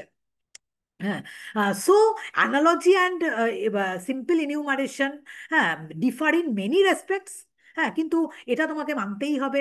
আর এই দুটো ক্ষেত্রেই, হ্যাঁ, উপমা যুক্তি এবং অপূর্ণ গণনামূলক আরো অনুমান দুটো ক্ষেত্রেই কিন্তু ল অফ কজাল রিলেশন কোনোভাবেই সেখানে কিন্তু কাজ করে না। বোথ আর ইনকমপ্লিট। এর মাধ্যমে তুমি আরো এই এই ধরনের আরোহ অনুমানের মাধ্যমে, উপমা যুক্তি এবং অবৈজ্ঞানিক আরোহ অনুমানের ক্ষেত্রে তুমি কোনোভাবেই, খুব কম চান্সেস রয়েছে, খুব কম প্রবাবিলিটি রয়েছে, সম্ভাব্যতা রয়েছে যে তুমি কোনো একটা সঠিক সিদ্ধান্ত পাবে। এই প্রসঙ্গে খুব উল্লেখযোগ্য এটা কথা যে অবরাহ অনুমানের সিদ্ধান্তের ক্ষেত্রে, আমরা অবরাহ অনুমানের ক্ষেত্রে আমরা ভ্যালিড ইনভ্যালিড এই শব্দগুলো ব্যবহার করি। খেয়াল করে দেখবে, যখন আমরা অবরাহ অনুমান করব বা ডিডাকটিভ লজিক করবো, যে ডিডাকটিভ লজিকের সিদ্ধান্তের ক্ষেত্রে আমরা দেখব সিদ্ধান্তটা বৈধ কি অবৈধ, ভ্যালিড কি ইনভ্যালিড। কিন্তু কখনোই তোমরা খেয়াল করে দেখবে আরোহ অনুমানের সিদ্ধান্তের ক্ষেত্রে ভ্যালিডিটি ইনভ্যালিডিটি এই প্রশ্নগুলো আসে না। সেখানে আমরা এই শব্দগুলো ব্যবহার করি যে এই আরোহ অনুমানের সিদ্ধান্তটা কি স্ট্রং, না এই আরোহ অনুমানের সিদ্ধান্তটা হচ্ছে স্ট্রং নয়, এটা হচ্ছে খুব দুর্বল, উইক। আমরা এই শব্দগুলো তার ক্ষেত্রে প্রয়োগ করি। কিন্তু কখনোই, এটাও দিয়ে তোমাদের পরীক্ষায় প্রশ্ন আসতে পারে যে আরোহ অনুমানের ক্ষেত্রে কখনো আমরা, হ্যাঁ, আমরা ভ্যালিড এবং ইনভ্যালিড এই শব্দগুলো ব্যবহারই করি না। বৈধতার প্রশ্নই আসে না আরোহ অনুমানের সিদ্ধান্তকে প্রতিষ্ঠা করার ক্ষেত্রে। বাট দৈনন্দিন জীবনে তুমি যদি পুরোপুরি অস্বীকার করে দিতে চাও যে আমরা ধরো অপূর্ণ গণনামূলক আরোহ অনুমান করি না, বা উপমা যুক্তি ব্যবহার করি না দৈনন্দিন জীবনে, এটা কোনোদিনই হয় না। এগুলোর ওপরে ডিপেন্ড করেই আমরা বেঁচে আছি। আমরা বেশিরভাগ ক্ষেত্রেই দেখবে এমন এমন মানে সিদ্ধান্ত নিজেরা নিজেরা করে নিই, কিছু ইমপারফেক্ট সিমিলারিটিজের ওপরে ডিপেন্ড করে, বেশিরভাগ ক্ষেত্রে সেগুলো ভুল হবে। ধরো হ্যাঁ, সেখানে কোনোভাবেই আমরা ডিসিমিলারিটি গুলো দেখিনি, শুধুমাত্র দুটো মানুষের মধ্যে সিমিলারিটি দেখে আর একটা মানুষ সম্পর্কে কোনো কিছু আমরা বলে দিচ্ছি। হ্যাঁ, আমরা অনেক সময় তুমি দেখবে যে তুমি কিন্তু, হ্যাঁ একদম তুমি ইয়ের মতো দেখতে, সুস্মিতা সেনের মতো দেখতে, সুস্মিতা সেন আর তোমার মধ্যে অনেক মিল আছে, ঠিক আছে, তার মধ্যে সুস্মিতা সেনের মধ্যেও যদি এই কোয়ালিটিটা থাকে, মানে অদ্ভুত ব্যাপার, ইমপারফেক্ট সিমিলারিটি তোমার মধ্যেও এটা থাকবে। এই ধরনের টেন্ডেন্সি, এই ধরনের অ্যানালজি টানার টেন্ডেন্সি মানুষের মধ্যে প্রচন্ড বেশি থাকে। আর দৈনন্দিন জীবনে আমাদের এর উপরে নির্ভর করেই আমাদের চলতে হয়। তার মানে আমরা এই ফার্স্ট চ্যাপ্টারে যেটা আমরা দেখলাম, আমি এটা পড়িয়ে দিলাম, এর আগে আমি বাংলায় এটা পড়িয়েছি, কিন্তু আমার মনে হয়েছে যে আমি যে পিডিএফ থেকে তোমাদের পড়াচ্ছি এর মধ্যে থেকে তোমাদের পরীক্ষায় প্রশ্ন আসবে। হ্যাঁ, এবং এখানে এমসিকিউ আছে, এমসিকিউ গুলো আমি আজকে তোমাদের সলভ করিয়ে দেবো, তোমরাই সলভ করবে। তাহলে আজকের ম্যাম, ক্লাসে, হ্যাঁ বলো। বলছি বৈজ্ঞানিক আরোহণ মানে বলে প্রকৃতির একরূপতা নীতির কার্যকারণ নিয়ম থাকে, আর দুটোই অবৈজ্ঞানিক মানে প্রচন্ড ভাবে কাজে লাগে সেখানে। আর অবৈজ্ঞানিক আরোহণ অনুমানের ক্ষেত্রে শুধু অবৈজ্ঞানিক কার্যকারণ। বড় অনুমানে, হ্যাঁ, লুজ ইউজ হয়, বুঝতে পেরেছো? কার্যকারণ নিয়মটা কাজে লাগে না, প্রকৃতির একরূপতা নীতি যেটা কাজে লাগে। হ্যাঁ, আমরা তো এটা ধরে নিই প্রকৃতি সম অবস্থায় সম আচরণ করে, এটা আমরা সবাই জানি এবং এটা সবাই আমরা মানি, এটাকে লুজ ভাবে ইউজ করা হয়। এর প্রপার প্রয়োগ, হ্যাঁ, এটা হয় না অবৈজ্ঞানিক আরোহ অনুমানের ক্ষেত্রে। প্রকৃতির একরূপতা নীতি খানিকটা মানা হয়, কিন্তু ল অফ কজেশন বা কার্যকারণ নীতিকে মানা হয় না অপূর্ণ গণনামূলক আরোহ অনুমানের ক্ষেত্রে। বুঝতে পারলে? হ্যাঁ ম্যাম, বুঝেছি। আর অ্যানালজির ম্যাম ক্ষেত্রে, ওই অ্যানালজির ক্ষেত্রেও সাদিশ আপনার হ্যাঁ বলো। ম্যাম নেগেটিভ আর পজিটিভ যে দৃষ্টান্তটা বললেন ওটা আরেকবার বলেন। আমরা যখন কোনো বৈজ্ঞানিক সিদ্ধান্ত প্রতিষ্ঠা করি, বৈজ্ঞানিক আরোহ অনুমানের কোনো একটা সিদ্ধান্ত প্রতিষ্ঠা করি, বলছে এই সিদ্ধান্তের সত্য হওয়ার যে প্রবাবিলিটি বা সম্ভাব্যতা, এই সম্ভাব্যতা অনেক বেশি থাকে রাদার আনসাইন্টিফিক ইন্ডাকশনের থেকে। কেন বেশি থাকে? তার কারণ হচ্ছে আমরা প্রপারলি এখানে সমস্ত ধরনের যে ইনস্ট্যান্সেস সেগুলো আমরা সংগ্রহ করি। হ্যাঁ, দুটো মানে সমস্ত ধরনের ইনস্টান্সেস যার মধ্যে সিমিলারিটি আছে, ডিসিমিলারিটি আছে, সবটা আমরা দেখি। হ্যাঁ, দেখে তাকে আমরা প্রপারলি পর্যবেক্ষণ করি, তাকে আমরা অ্যানালাইজ করি। অ্যানালাইজ করার পর তার মধ্যে থেকে আমরা কিছু বেছে নিই। সেখানে law of uniformity of nature, law of causation, তাকে আমরা প্রয়োগ করি, অবজারভেশন করি, এক্সপেরিমেন্ট করি, তবেই আমরা সাইন্টিফিক ইন্ডাকশনের ক্ষেত্রে সদর্থক যে দৃষ্টান্তগুলো আছে তাকেও আমরা গ্রহণ করি, নঅর্থক দৃষ্টান্তগুলোকেও আমরা অবহেলা করি না, নঅর্থক দৃষ্টান্তগুলোকেও আমরা দেখি এবং একে আমরা তুলনামূলকভাবে বিচার করি যে কোনটার প্রবাবিলিটি বেশি। এবং এই কারণে সাইন্টিফিক যে ইন্ডাকশন সেই ক্ষেত্রে কিন্তু আমাদের সিদ্ধান্ত সত্য হয়ে যাওয়ার প্রবাবিলিটি অনেক বেশি থাকে। রাদার আনসাইন্টিফিক ইন্ডাকশনের ক্ষেত্রে আমরা শুধুমাত্র এই দুটো বিষয়ের মধ্যে কিছু মানে সদর্থক দৃষ্টান্ত তাদের মধ্যে থেকে সংগ্রহ করি বা সিমিলারিটি গুলো দেখি বলে, হ্যাঁ, আমরা নঅর্থক যে দৃষ্টান্তগুলো তাকে আমরা অবহেলা করি বলে এই সিদ্ধান্ত সত্য হয়ে যাওয়ার চান্সেস বেশি থাকে না বা সম্ভাব্যতা বেশি থাকে না আনসাইন্টিফিক ইন্ডাকশনের ক্ষেত্রে। আর যদি তোমাদের ইন্টারভিউতে এটা জিজ্ঞাসা করে, হ্যাঁ আমি একটু স্ক্রিনটা একটু অফ করি, আমি আবার স্ক্রিন অন করছি। যদি তোমাদের এটা জিজ্ঞাসা করে ইন্টারভিউ বোর্ডে যে তোমার ওই অপূর্ণ গণনামূলক আরোহ অনুমানের সঙ্গে উপমা যুক্তির কি পার্থক্য, কি বলবে? বেসিক পার্থক্য কোনটা? ওই তো উপমা যুক্তিতে বিশেষ থেকে বিশেষে যাওয়া হয়, আর হচ্ছে আরোহ অনুমানের ক্ষেত্রে বিশেষ থেকে সামান্যে যাওয়া হয়। ভেরি গুড, এইটাই হচ্ছে তার প্রপার উত্তর হবে। ঠিক আছে। আর এটা বলবে যে দৈনন্দিন জীবনে এই দু ধরনের আরোহ অনুমানেরই গ্রহণযোগ্যতাকে অস্বীকার করা যায় না। হ্যাঁ, আর তোমাকে যদি বলে যে তাহলে উপমা যুক্তিকে কেন আমরা আরোহ অনুমানের অন্তর্গত করছি, উপমা যুক্তিকে আমরা আরোহ অনুমানের অন্তর্গত করছি এই কারণে, তার কারণ হচ্ছে উপমা যুক্তির মধ্যেও একটা আরোহ সংক্রান্ত লাফ বা আরোহ সংক্রান্ত একটা ঝাঁপ, সেটা কিন্তু উপমা যুক্তির ক্ষেত্রেও প্রেজেন্ট থাকে। এখানেও আমরা বিভিন্নভাবে অবজার্ভ করি, সিমিলারিটিগুলোকে অবজার্ভ করি, শুধুমাত্র সিমিলারিটিগুলোকে অবজার্ভ করে আমরা একটা সিদ্ধান্ত, পার্টিকুলার সিদ্ধান্ত আমরা প্রতিষ্ঠা করতে চাই, সেটা হচ্ছে উপমা যুক্তির ক্ষেত্রে। আর অপূর্ণ গণনামূলকের ক্ষেত্রে আমরা একটা সার্বিক সিদ্ধান্ত প্রতিষ্ঠা করতে চাই। This is the difference between them. Clear? তা আচ্ছা, আমাকে একটুকু বলো যে যে অংশটুকু আজকে তোমাদের ক্লাসে ক্লিয়ার করলাম, তোমাদের সবার কনসেপ্ট ক্লিয়ার হয়েছে নাকি বলো? কনসেপ্ট ক্লিয়ার হয়েছে নাকি বলো, এরপরে এমসিকিউ গুলো যেন তোমরা নিজেরাই তার উত্তর করতে পারো। বলো, কনসেপ্ট ক্লিয়ার? ম্যাম বলো। অপূর্ণ গণনামূলক আরোহ যেটা বললেন ওটাই কি আনসাইন্টিফিক হ্যাঁ, ওটাই ইন্ডাকশন? আনসাইন্টিফিক, ওটাই আনসাইন্টিফিক তোমার ইন্ডাকশন। ওকে ওকে পপুলার ইন্ডাকশনও বলা হয়, ওকে লৌকিক আরোহ অনুমানও বলা হয়, বা পপুলার ইন্ডাকশনও বলা হয়। তার কারণ হচ্ছে মানুষের কাছে এগুলো খুব লোকপ্রিয়। মানুষ এত বেশি মানে observation, experiment, law of causation, uniformity of নেচারের প্রপার প্রয়োগ, এগুলো সায়েন্সে হয়, এগুলো বিজ্ঞানে হয়, ঠিক আছে, কিন্তু সাধারণ মানুষ এত বেশি ব্যবহার করে না। তাই দেখো না, দুই বোনের মধ্যে কিছু মিল আছে বলে এ এটা হবে, বলে ও ওটা হবে, ঠিক আছে, এই ধরনের আমরা এগুলো করে থাকি। এগুলো সব ইমপারফেক্ট সিমিলারিটিস। তার মানে দুজনের মধ্যে এই বিষয়ে মিল থাকলে ওই বিষয়েরও মিল থাকবে দুজনের মধ্যে, এটা কখনো হয় না। আশা করি বোঝাতে পারলাম। বলো বুঝতে পেরেছো নাকি, বলো এরপরে এমসি। ওই আনসাইন্টিফিক ওটার যে একটা আপনি উদাহরণ দিলেন যে একটা কাক কালো দুটো কাক কালো তাহলে সব কাকই কালো।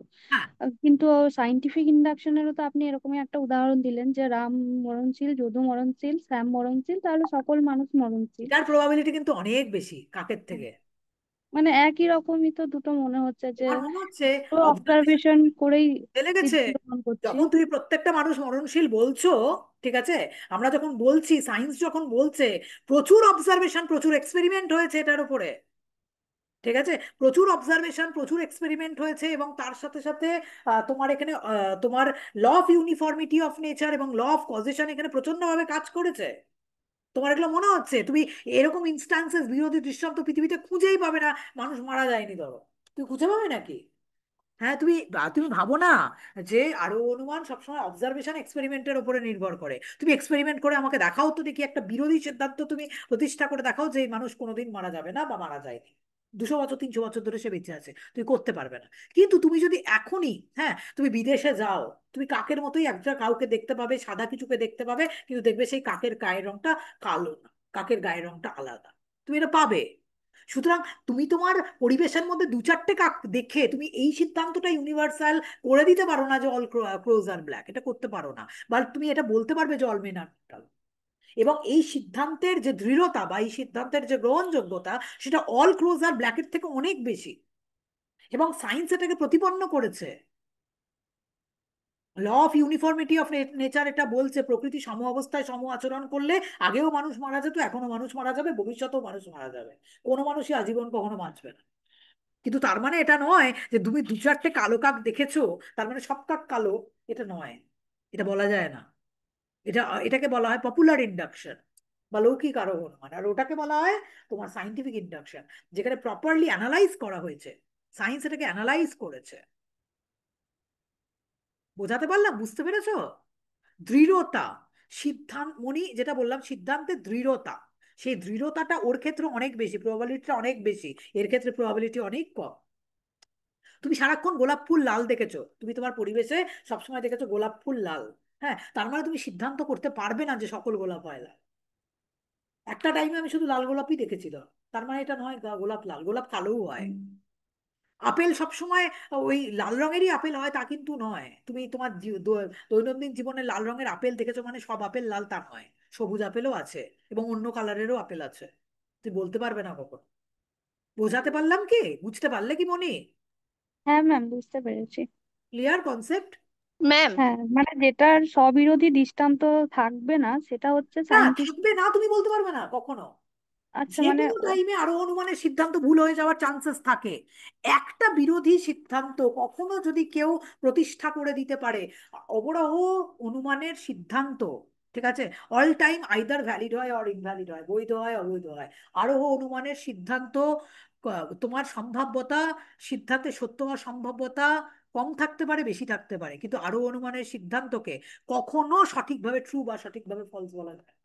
কারণ কোনো মুহূর্তে ভবিষ্যতেও কেউ যদি এইরকম একটা সিদ্ধান্ত প্রতিষ্ঠা করে দেয় যে দেখো এই মানুষটা মারা যায়নি, ঠিক আছে, এটা যদি প্রতিষ্ঠা করে দেয়, সঙ্গে সঙ্গে কিন্তু সকল মানুষ হয় মরণশীল, এই সিদ্ধান্তটা ভুল বলে প্রতিপন্ন হবে। সুতরাং কখনো আরোহ অনুমানের সিদ্ধান্তকে 100% কারেক্টলি এটা বলা যায় না এটা ঠিক না ভুল, বলতেই পারবে না।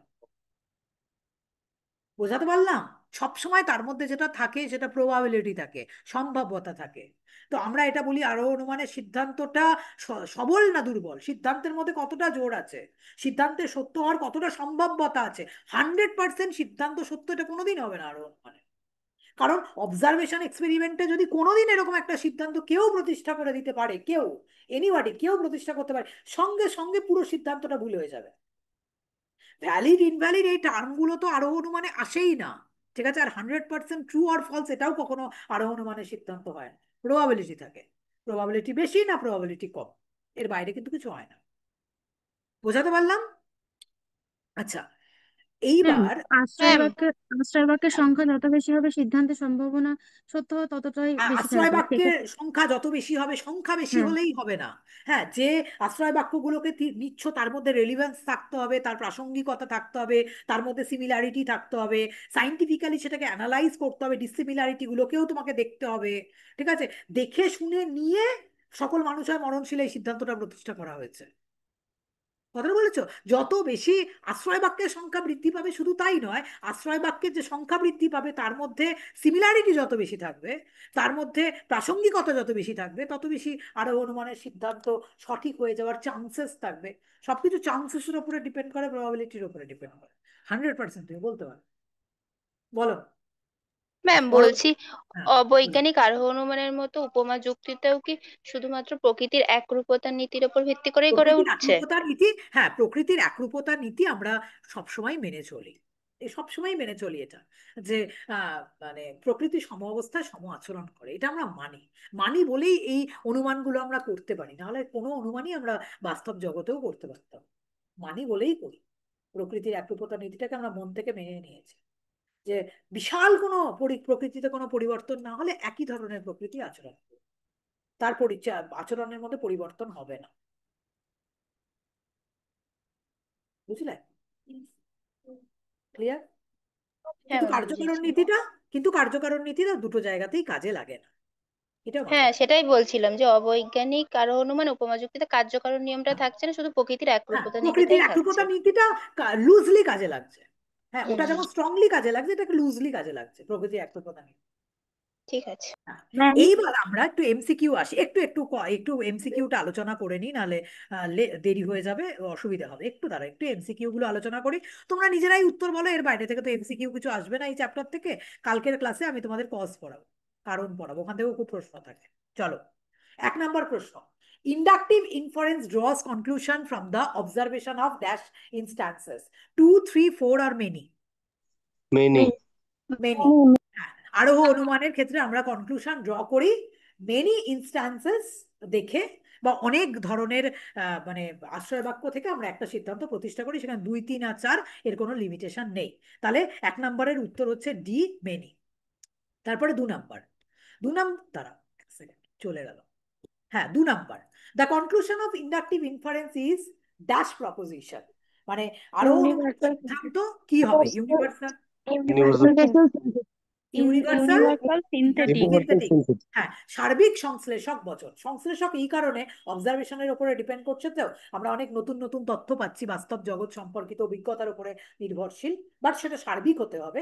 হ্যাঁ, এই জন্য the conclusion of inductive inference is তোমার ইউনিভার্সাল সিনথেটিক প্রপোজিশন। এটাও কিন্তু অনেকে জানতে না। 2 এর A নাম্বার।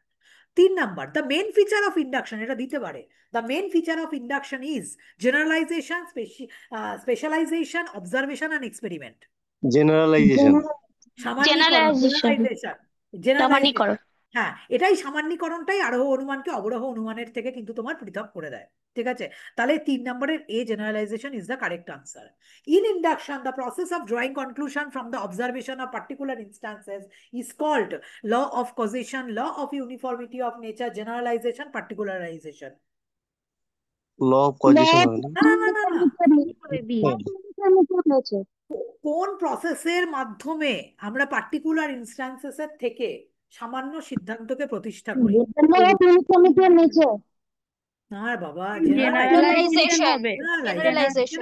এখানে এখানে কোন কোন ভাবে ল অফ জেনারেলাইজেশন পজিশন হবে। আর law of uniformity of nature আসছে? সামান্যীকরণের মাধ্যমেই তো আমরা বিশেষ আশ্রয় বাক্য থেকে সামান্য সিদ্ধান্তকে প্রতিষ্ঠা করি। In induction, the process of drawing conclusion from the observation of particular instances is called generalization. 5 number, there is relation of dash between the conclusion and premises of induction, বলছে ইন্ডাকশনের ক্ষেত্রে আশ্রয় বাক্য এবং সিদ্ধান্তের মধ্যে কি রিলেশন থাকে? এন্টেলমেন্ট, সাকসেশন, এক্সপেরিমেন্ট আর এক্সপেরিয়েন্স আর রেশনালিটি। এক্সপিরিয়েন্স হবে। এক্সপিরিয়েন্স। আরেকজনকে কি বললে এক্সপেরিয়েন্স ছাড়া? সাকসেশন। না, এন্টেলমেন্ট কোনোদিন এন্টারটেনমেন্ট না। কি অবরোহ বলবো? এন্টেলমেন্ট তো যুক্তি। প্রশক্তি সম্বন্ধ হয়ে যাবে। প্রশক্তি সম্বন্ধ থাকে। অবরাহ প্রশক- অনুমানের ক্ষেত্রে উপস্থিত থাকে। আরোহ অনুমানের ক্ষেত্রে কোনোদিন আশ্রয় বাক্য সিদ্ধান্তের মধ্যে এন্টেলমেন্ট রিলেশন আসে না। আমার কেন যেন মনে হচ্ছে এই উত্তরটা সাকসেশন হবে। এতদিন এটা ম্যাম ভুল আপনি ছিল। পড়ালেন তো, সাকসেশনই তো পড়ালেন এক্ষুনি। হ্যাঁ, সাকসেশন এটার উত্তর হবে। এটা হতে দেখে এটা হওয়াটার একটা ধরো ইয়ে করা, এটা সাকসেশন হবে। The relation. বাংলাতে কি বলবো? হ্যাঁ, কি বললে পূজা? সাকসেশনের বাংলাটা কি হবে তাহলে? বাংলা জানি না। The there is relation of succession, মানে এটা ঘটতে ঘটতে দেখে এটাও ঘটবে এরকম মনে করা, দ্যাট ইজ কল সাকসেশন।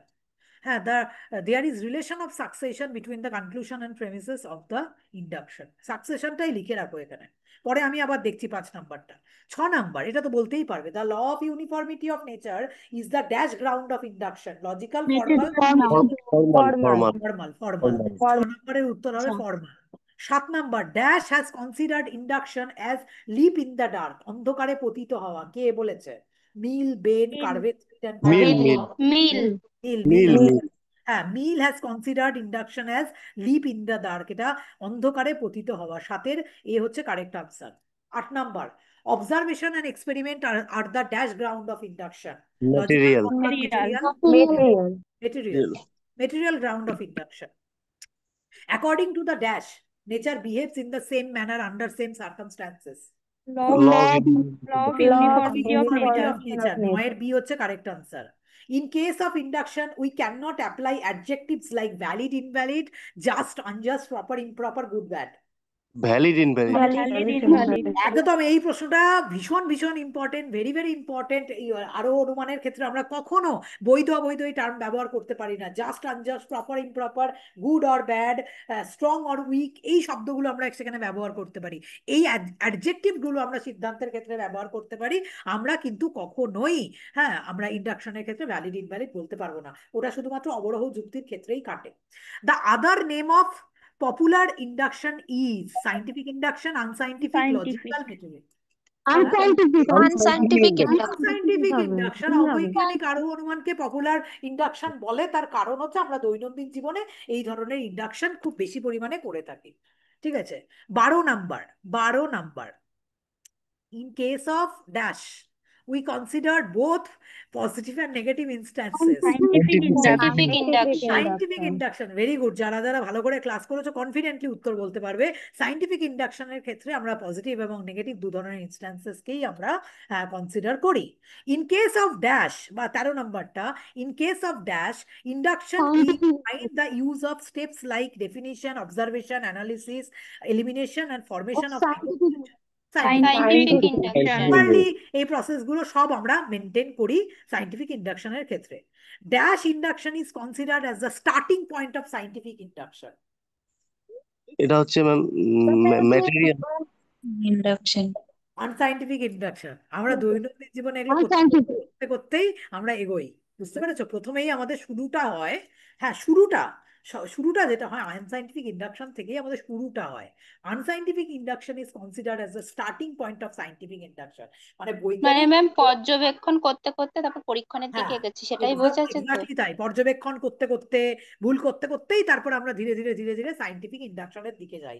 যখন আমরা এটা দেখি যে আনসাইন্টিফিক ইন্ডাকশনের সিদ্ধান্ত অনেক ক্ষেত্রেই সঠিক হচ্ছে না, তখন তার উপর আমরা লজিক প্রয়োগ করি, আমরা তাকে অ্যানালাইজ করি, এলিমিনেশন করি, হাইপোথেসিস ফরমেশন করি, দেন জেনারেলাইজেশন করি। তো unscientific induction is considered as the starting point of scientific induction.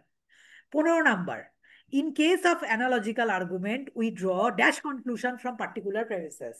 Particular Particular conclusion from, এটাই তো দেয়, particular conclusion from particular premises.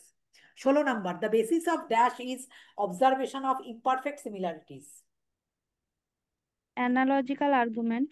Analogical argument. The basis of analogical argument is observation of imperfect similarities. আমরা দুটো বিষয়ের মধ্যে শুধুমাত্র imperfect similarities গুলোকেই আমরা অবজার্ভ করি analogical argumenটের ক্ষেত্রে। 17 number, the most important criteria of judging the conclusion of analogical argument is increase the instances, increase the similarities, relevance of observed similarities, observation of personal differences. Relevance of observed similarity. Very good. কি হবে? 17 নম্বরের উত্তর কিন্তু C হবে। যত observe similarity তুমি দেখছো দুটো বিষয়ের মধ্যে, তার কতটা প্রাসঙ্গিকতা আছে, তার কতটা রেলিভেন্স আছে, তার উপরে ডিপেন্ড করে যে অ্যানালজিক্যাল আর্গুমেন্টের সিদ্ধান্তটা ঠিক হবে কি ভুল হবে। 17 নম্বরের উত্তর কিন্তু তোমার relevance of observed similarities. 18 number, the basis of dash uncontradicted experiences. যেখানে আমরা শুধুমাত্র Unscientific. আর শুধুমাত্র যেখানে আমরা সিমিলারিটি গুলোকেই নিই, আনকন্ট্রাডিক্টেড এক্সপিরিয়েন্সকেই আমরা দেখি, যেটা আনসাইন্টিফিক ইন্ডাকশনের ক্ষেত্রে। Unscientific হ্যাঁ induction. হ্যাঁ, the basis of unscientific induction is uncontradicted experiences. 18 নম্বরের বি হচ্ছে কারেক্ট আনসার, নট এ। এই যে স্ক্রিনে দাগ দিচ্ছ মানসী, ভুল দাগ দিচ্ছ। The basis of dash is uncontradicted experience, সেটা হচ্ছে unscientific induction. 19 number, the probability of the conclusion of dash depends upon the number and importance of similarities. ঠিক আছে, scientific It's induction. unscientific. Analogical argument. C হবে। Analogical argument. The probability of the conclusion of dash depends upon the number and importance of similarities. Analogical argument. Analogical. R last হচ্ছে the material ground of induction is, বলে ফেলো, মুখস্থ হয়ে গেছে তোমাদের। Observation and Observation and experiment. হ্যাঁ, ডান, observation and experiment. আমি যা আলোচনা করলাম তার বাইরে আর কোনো প্রশ্নই হবে না এই চ্যাপ্টার থেকে। ডান, ক্লিয়ার হয়ে গেল পরীক্ষার আগে হ্যাঁ ম্যাম। সবার? আমাদের এই পিডিএফটা একটু দিয়ে দেবেন গ্রুপে। হ্যাঁ, দিয়ে দেবো তোমাদের, তোমাদের এটা লাগবে, তোমাদের দিয়ে দেবো ক্লাসগুলো সব। এই ম্যাম, ক্লাসগুলো সবার জন্য যাবে। হ্যাঁ বলো। হ্যাঁ বলছিলাম কি এই লজিক ক্লাসটা শেষ হলে না একটু ওই ন্যায় থেকে একটু আরে ক্লাস নিয়ে এরকম নেবেন বলো না? না, একটা জিনিস যখন শেষ করছি না, একটা জিনিস যখন ধরছি আমি করে দেবো, আমার তো এটা রেসপন্সিবিলিটি আছে, আমার দায়িত্ব আছে। আমার একটার সাথে আরেকটা আমাকে এরকম বললে আমাকে মানে ইয়ে করে দিও না, ঠিক আছে? আমি করে আচ্ছা দেবো, আচ্ছা, একটা হ্যাঁ জায়গা সরি থেকে সরি। শেষ করছি তো, তার মানে এখান থেকেও তো তোমার প্রশ্ন আসবে, ঠিক আছে? হ্যাঁ একটা হ্যাঁ এত ম্যাম। এত পাজল নিজেরাও হয়ে যেও না, আমি তোমাকে বলছি, ঠিক আছে? যেটা শেষ হচ্ছে, আমি তোমাদের বলছি যে যেটা শেষ হচ্ছে তা তোমরা এতটাই ভালো করে সেটা কমপ্লিট করো যে সেখান থেকে যেন যা প্রশ্ন আসবে তুমি যেন তার আনসার করতে পারো। আমি তোমাদের বারবার করে আচ্ছা, এই প্রসঙ্গে আসছি, সমাপ্তির এই আমি বুঝতে পারি সমাপ্তির যে ইয়েটা, ধরো টেনশনটা আমি বুঝতে পারি যে সামনে পরীক্ষা। আমি তোমাদের একটা কথা বলছি যে আচ্ছা, এটা আগে বলো যে আজকের ক্লাসটা তোমরা বুঝতে পেরেছো, কনসেপ্ট তোমাদের ক্লিয়ার হয়ে গেছে? হ্যাঁ হ্যাঁ ম্যাম। ম্যাম। মানে হ্যাঁ আর বুঝেছি। তোমাকে পড়তে হবে? না আর ফার্দার পড়তেও হবে না। এই ক্লাসটা যদি তুমি আরেকবার পরীক্ষার আগে শুনে নাও, তোমার আর কিছু লাগবে না এখানে। ম্যাম বলছিলাম উপমার ক্ষেত্রে কি কেবল মানে দুটি বিষয়ের মধ্যে ওই সাদৃশ্যকতা দেখা হয় না তিন রকম হতে পারে, বা উপমার ক্ষেত্রে উপমার ক্ষেত্রে দুটি উপমা বিষয়ের মধ্যেই সাদৃশ্য দেখা হয় তা না, দুই বা ততোধিক বিষয়ের মধ্যে সাদৃশ্য দেখা হতে পারে, ঠিক আছে? আমি যদি এখানে মানে বলি পৃথিবীর সাথে মঙ্গল গ্রহের মিল মানে আছে, আবার মঙ্গল গ্রহের সাথে বুধেরও মিল আছে, বুধের সাথে বৃহস্পতিরও মিল আছে, এগুলো আমরা এগুলো করতেই পারি, ধরো উপমা যুক্তির ক্ষেত্রে দুই বা ততোধিক বিষয়ের মধ্যে আমরা সাদৃশ্যগুলোকে প্রত্যাখ্যান অন্তত করি। দুটো এখানে বিষয়ের এটার কোনো লিমিটেশন নেই। আর লিমিটেশন বেশিরভাগ যেমন ক্ষেত্রে আমরা দুটো বিষয়ই তো করি না। মানে মনে করো অন্তত বুঝলা, তোমরা দুই বোন, তোমরা দুজনেই একই দেখতে, ঠিক আছে? তোমরা দুজনেই একই দেখতে, হ্যাঁ, তোমরা একই সাথে বড় হয়েছে, সব একই, তার থেকে তোমার বললো দিল তোমার ভাগ্য এরকম হবে বলে তার ভাগ্য এরকম হবে, এটা হয় না কখনো। বোঝাতে পারলাম? হ্যাঁ ম্যাম। আর মানে বিষয়গুলোর মধ্যে যে মানে আমরা যে প্রাসঙ্গিক মিলটা দেখি, এটা হ্যাঁ, অন্তত পক্ষে কি মানে একটা বিষয়ের মধ্যে দেখতে দেখে উপমা গঠন করি না দুটি? আরে একটা বা দুটো না, একাধিক বিষয়ের মধ্যে যত বেশি একটা সিমিলারিটি গুলোর মধ্যে প্রাসঙ্গিকতা থাকবে, তত বেশি উপমা যুক্তির সিদ্ধান্ত ঠিক হবে। আর না হলে তোমার যদি মনে করো যে একটা বিষয়ের মিল দেখেই তুমি একবার বলে দিতে পারবে যে আরেকটা বিষয়ে তাদের মধ্যে মিল আছে, তার মানে তোমার উপমা যুক্তির যে সিদ্ধান্ত অনেক বেশি দুর্বল, ধর উইক, সেটা সত্য হওয়ার কোনো চান্সেসই নেই। যত ঠিক বেশি আছে। তুমি সিমিলারিটি গুলো দেখবে তত বেশি সিদ্ধান্ত দৃঢ় হবে, সিদ্ধান্ত সবল হবে। বোঝা গেল? হ্যাঁ হ্যাঁ ম্যাম বুঝেছি না। কোশ্চেন না ছিল মানে গ্রুপে দেখেছিলাম যে অন্তত পক্ষে কটা দৃষ্টান্তের মানে মিল বা সাদৃশ্য দেখা হয় এটা উপমা কখনো যুক্ত। হতে পারে না, মিনিমাম একটা তো হতেই হবে। তাহলে তোমার যদি এটা হয় তাহলে অ্যাটলিস্ট ওয়ান তো হতেই হবে, অ্যাটলিস্ট ওয়ান, মিনিমাম একটা তুমি যদি না দেখো। কথাটা বুঝতে পেরেছো পূজা? যদি তুমি মিনিমাম একটা দৃষ্টান্ত, একটা মিল না দেখো, তুমি কি করে একটার থেকে আরেকটাকে তুমি এটা প্রতিপাদন করবে? এই আমি হ্যাঁ, তো সম্পর্কে বলবো, মিনিমাম অ্যাটলিস্ট যত ওয়ান তো বেশি হতেই আমি হবে। হ্যাঁ, প্রাসঙ্গিকতা আর সাদৃশ্যটা দেখবো ততই উপমা আমার সলিড হবে। হ্যাঁ, যত বেশি যত সিমিলারিটি হবে তার মধ্যে যত বেশি প্রাসঙ্গিকতা থাকবে তত বেশি তোমার সিদ্ধান্ত সলিড হবে। ঠিক আছে। মিনিমাম ওয়ান হতে হবে, অ্যাটলিস্ট ওয়ান হতে হবে। অ্যাটমোস্ট কত হবে আমরা জানি না, সেটা অনেক হতে পারে, অপুরন্ত হতে পারে। ঠিক আছে, বাট অ্যাটলিস্ট ওয়ান হতে হবে, একটা অন্তত মিনিমাম হতে হবে, অন্তত এক, এটা বাংলায় বলো, অ্যাটলিস্ট ওয়ান। ব্যাড আর গুড, ওই উপমা যুক্তি যেটা বললেন ওটা আরেকবার বলে দিন না, ওটা ঠিক বুঝতে পারলাম না, মানে কোনটাকে আমরা ব্যাড অ্যানালজি বলবো আর কোনটাকে আমরা গুড অ্যানালজি বলবো? গুড অ্যানালজির ক্ষেত্রে সিদ্ধান্ত গঠন করার ক্ষেত্রে সিমিলারিটির সংখ্যা অনেক বেশি, প্রাসঙ্গিকতা অনেক বেশি সিমিলারিটি গুলোর মধ্যে। হ্যাঁ, মানে যে প্রাসঙ্গিক সিদ্ধান্ত মানে সিমিলারিটি গুলোর উপরে ডিপেন্ড করে আমরা এটা বলে দিতে পারি যে ওই বিষয়টা ওদের মধ্যে থাকবে, কারণ এই সিমিলারিটি গুলোর মধ্যে খুব প্রাসঙ্গিকতা আছে, দুজনের ক্ষেত্রে একদম ঠিকঠাক সবকিছু আছে। ঠিক আছে, ওই প্রাসঙ্গিকতার উপরে ডিপেন্ড করে আমরা বলে দিতে পারি যে ওটা হবে। আর এদের ক্ষেত্রে সিমিলারিটি গুলো কম, প্রাসঙ্গিকতা তার মধ্যে নেই। ভুলভাল যদি তুমি সিমিলারিটি নাও দুটো বস্তুর মধ্যে, তাহলে কি হবে? ঠিক আছে, ভুলভাল সিমিলারিটি মানে এইরকম, হ্যাঁ, যে ধরো সাপোজ পূজা, পূজা তুমি কিন্তু একদম সুস্মিতা সেনের মতো দেখতে, তার মানে পূজা, তুমি সুস্মিতা সেনের মতো যদি তুমি দেখতে হও, ঠিক আছে, তার মানে পূজা এই খাবার খায় তো সুস্মিতা সেনও ওই খাবার খায়। ঠিক আছে, মানে এই ধরনের যেগুলো রেলিভেন্স নেই, প্রাসঙ্গিকতা নেই, দুজন দুজনকে চেনেও না জানেও না। ঠিক আছে, দুজন দুজনের ধরো বোনও না, দুজন দুজনের দূর দূরের কোনো সম্পর্ক নেই, একজন এখানে থাকে আরেকজন ওখানে থাকে। আমরা তো এগুলোই করি না, কোনো কিছু মানুষের সঙ্গে আমরা চেষ্টা করি নায়ক নায়িকাদের মিল খুঁজে নেওয়ার চেষ্টা করি, তার মানে ও এটা তাহলে তুমিও সেটা হবে, তাহলে এটাও এক ধরনের ধরো উপমা যুক্তি, বাট এটা ব্যাড, মানে তোমার ব্যাড মন্দ উপমা যুক্তি এটা। এরকম সত্যই হবে না কোনোদিন, এটা ভুলভাল সাদৃশ্য, যার কোনো প্রাসঙ্গিকতা নেই, যার কোনো রেলিভেন্সি নেই। বরং তোমার বোন তোমার সাথে একই সাথে জন্মেছে, দুজনের মধ্যে দুজনের দেখতে একই, তোমরা দুজনেই ফর্সা, তোমাদের চরিত্রের দিক থেকে তুমি মিল খুঁজতে পারো, তার মধ্যে প্রাসঙ্গিকতা থাকতে পারে, বাট তোমার সাথে মুম্বাই নিবাসী বা আমেরিকা নিবাসী কারোর প্রাসঙ্গিকতা থাকবে না, সিমিলারিটির প্রাসঙ্গিকই নয় তোমরা, সিমিলারিটি গুলো প্রাসঙ্গিক নয়। বোঝা গেল? বুঝতে পেরেছো? হ্যাঁ ম্যাম, পুরো বুঝতে পেরেছি এবার। ব্যাস, বুঝতে পেরেছো? তাহলে এরপর দিনের ক্লাসে আমরা যে বিষয়টা আলোচনা করব সেটা হচ্ছে কজ নিয়ে আমরা আলোচনা করব। কজ থেকে বিভিন্ন ধরনের প্রশ্ন প্রশ্ন থাকে, আবশ্যিক শর্তে কারণ, পর্যাপ্ত শর্তে কারণ, আবশ্যিক পর্যাপ্ত শর্তে কারণ, অনেক ধরনের প্রশ্ন এখানে থাকে। আর তোমরা যেহেতু 11-12-এর পরীক্ষা দিতে যাচ্ছ, 11-12-এ যেহেতু এই এই পোর্শনগুলো পড়তে হয়, আমি এমন জায়গা থেকে পড়াচ্ছি যাতে প্রশ্ন তুমি কমন পাও, 11-12 এগুলো সিলেবাসে আছে, এই জন্য এই জায়গাটা কিন্তু তোমার ভালো করে দেখতে হবে। মিলের যে পদ্ধতিগুলো আছে, মানে একটা ক্লাস আমরা কারণের ওপর নিয়ে নেক্সট ক্লাসটা আমরা মিলের পদ্ধতিতে যাব, জাস্ট কনসেপ্টটা ক্লিয়ার করা মিলের পদ্ধতির ওপর। ঠিক আছে, যে রুলস কি আছে সেটা আমরা জানবো, তাহলেই মোটামুটি ভাবে আরোহ অনুমান থেকে সব প্রশ্ন কমন পাবে। মোটামুটি 2 থেকে 3টে প্রশ্ন, 4টে প্রশ্ন তো আরোহ অনুমান থেকে থাকেই। ঠিক আছে, আজকের ক্লাসটা আমাদের অনেকদিন ইউটিউবে এসএলএসটি স্টুডেন্টসদের জন্য কোনো ক্লাস দেওয়া হয়নি, আজকের ক্লাসটা এসএলএসটি জন্য আমাদের ইউটিউবে আজকে ক্লাসটা থাকবে। আর তার সাথে সাথে আমাদের অ্যাপে প্রত্যেকটা গ্রুপে এই ক্লাসটা থাকবে, তার কারণ এই ক্লাসগুলো সবার জন্যই তোমাদের ইকুয়ালি ইম্পর্টেন্ট।